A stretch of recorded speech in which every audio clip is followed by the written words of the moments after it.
ভারতের প্রতিরক্ষা কেনাকাটা ও বাণিজ্য সংক্রান্ত একাধিক ইস্যুতে দেশটির প্রধানমন্ত্রী নরেন্দ্র মোদী স্যার সম্বোধন করে মার্কিন প্রেসিডেন্ট ডোনাল্ড ট্রাম্পের সঙ্গে যোগাযোগ করেছিলেন। খোদ মার্কিন প্রেসিডেন্ট ওয়াশিংটন রিপাবলিকান পার্টির হাউস সদস্যদের এক রিট্রিটে বক্তব্য রাখতে গিয়ে এমন চাঞ্চল্যকর দাবি করেছেন। তার এই বক্তব্য বিশ্ব রাজনীতির অন্দরমহলে রীতিমতো তোলপাড় সৃষ্টি করেছে। তার ভাষ্য, দীর্ঘদিন ধরে ঝুলে থাকা অ্যাপাচি হেলিকপ্টার কেনা ও দ্বিপাক্ষিক বাণিজ্যের জটিলতা নিরসনে প্রধানমন্ত্রী নরেন্দ্র মোদী নিজেই তার দ্বারস্থ হয়েছিলেন এবং অত্যন্ত বিনীতভাবে তাকে স্যার বলে সম্বোধন করেছিলেন। প্রেসিডেন্ট ট্রাম্প তার সহজসুলভ ভঙ্গিতে দাবি করেন, ভারত ও যুক্তরাষ্ট্রের মধ্যে সম্পর্কিত প্রতিরক্ষা চুক্তি নিয়ে দীর্ঘসূত্রিতা চলছিল। বিশেষ করে অ্যাপাচি হেলিকপ্টার সরবরাহ নিয়ে পরিস্থিতি বেশ জটিল ছিল। ট্রাম্প বলেন, ভারত ৬৮টি অ্যাপাচি হেলিকপ্টার অর্ডার করেছিল, কিন্তু ৫ বছরে সেগুলো তাদের হাতে পৌঁছায়নি। এই অচলাবস্থা কাটানোর জন্যই প্রধানমন্ত্রী মোদী তার সঙ্গে দেখা করতে চেয়েছিলেন। সেই মুহূর্তের বর্ণনা দিতে গিয়ে ট্রাম্প বলেন, প্রধানমন্ত্রী মোদী আমার সঙ্গে দেখা করতে আসার আগে আমাকে বললেন, স্যার আমি কি আপনার সাথে একটু দেখা করতে পারি? আমি বললাম হ্যাঁ।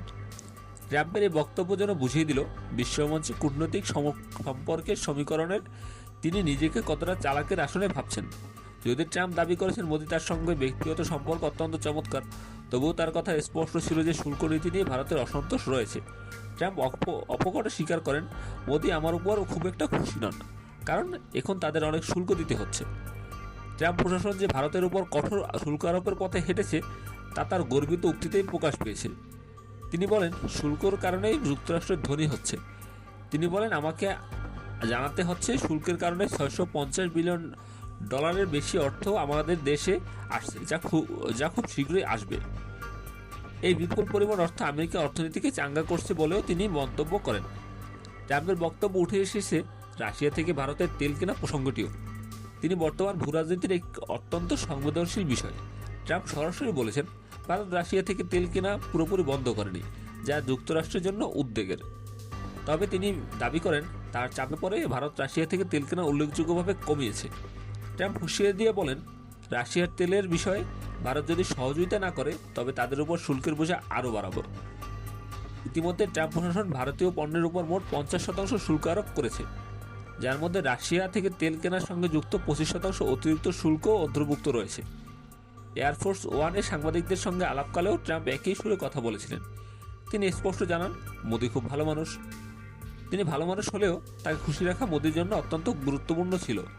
ট্রাম্পের ভাষায়, তিনি জানতেন আমি খুশি নই, আমাকে খুশি করা তার জন্য গুরুত্বপূর্ণ। তারা বাণিজ্য করে, আমার খুব দ্রুত তাদের উপর শুল্ক আরোপ বাড়াতে পারি। এই মন্তব্যের মাধ্যমে ট্রাম্প যেন বুঝিয়ে দিলেন, বাণিজ্যিক ও প্রতিরক্ষা সহযোগিতা সবকিছু নির্ভর করে তার সন্তুষ্টির উপর। ট্রাম্পের এই চাঞ্চল্যকর দাবি এবং মোদীর স্যার সম্বোধনের বিষয়টি আন্তর্জাতিক মহলে নতুন করে আলোচনার জন্ম দিয়েছে। একদিকে মোদীর সঙ্গে ভালো সম্পর্কের দাবি, অন্যদিকে শুল্ক আরোপের কঠোর হুমকি। এই দ্বিমুখী কৌশলে ট্রাম্পকে ভারতকে বাগে রাখতে চাইছেন বলে মনে করছেন বিশ্লেষকেরা। বিশেষ করে ৬৮টি অ্যাপাচি হেলিকপ্টারের ভবিষ্যৎ এবং $৬৫০ বিলিয়ন শুল্ক আয়ের গল্প শুনিয়ে ট্রাম্প প্রমাণ করতে চাইলেন আমেরিকার স্বার্থে আদায় তিনি কতটা আকর্ষণ।